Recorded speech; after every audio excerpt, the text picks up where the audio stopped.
from the moving company. He's here. So he's going to tell me how much to move our stuff out and put it in the storage. So I'm going to company charges $3,800 to move her out of the apartment. So we're trying to go through the money. We don't even have it like that. We just trying to make, my mom is here with me, of course, and we're just trying to make do because we really don't have it. I don't have it, and I see it in your hand. But the problem is, y'all, see, these women just think about a 9 to 5. When you only think about a 9 to 5, always remember you could always get laid off. So it's not that the lady don't have no money. She don't have no money coming in. That's the sad part about life. So don't think a lot of people that get kicked out of their apartments and stuff like that, they don't have the money. They got the money, but ain't no money coming in. So if ain't no money coming in, you gotta go. So that's why I tell women too, get you a man that's successful, that's about something, that work hard, that know how to save his money, so then you go get help. And you don't have to be put in the street.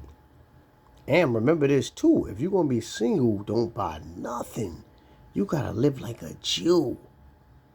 So you can always be able to pay your bills on time, and you have to keep any job. See, people have a sad mentality of saying, oh, this ain't enough for me. No, you cannot be picky if you don't have no talent. If you're not an entrepreneur, you're not a boss, then you have to work. I don't care if you work in IHOP.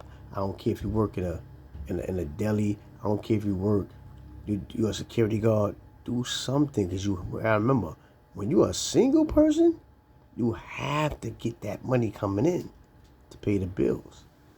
So if you don't got a partner, it's gonna equal no power. And everything is on you. So that's the reason why they always tell women, think careful before you file for divorce. Because if you married to somebody that's successful, he cheat, and say, okay, well, since you cheated, I'm not going to divorce you, but we'll just lay in separate rooms. You can do what you want to do, and we'll just be, we'll just build an empire together. Yeah, you can go cheat all you want, but just don't get in my bed. That's more smarter than divorcing the guy because he cheated, because that's in the man's nature.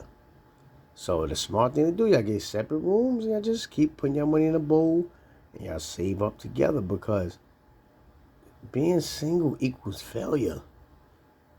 Especially if you just have a little messed up, sad 9 to 5 that's not really putting a lot of money, and you single, and living with your old mother. What your mother going to do? Your old mother so old she can't even work. If your mother's 75, she's not going to work. So now, if you get laid off now, you and your mother be in the street. So you're going to pay these guys $3,000 to move your stuff out. These women they wasting all their money. You could have just hired 2 guys from the hood, and you could give them less, and then move. You could give them $300 a piece, and then move it out. So I'm gonna tell you why women always failing, because they don't know how to manage that money. They always want their nails done. They want their feet done. They want their hair done. And this is how come these chicks never could buy stores too. Buy a nice little store, own something. So to all y'all people out there that have an apartment, don't praise vanity, and I guarantee you'll see a whole lot of money in your stash. And I'm out.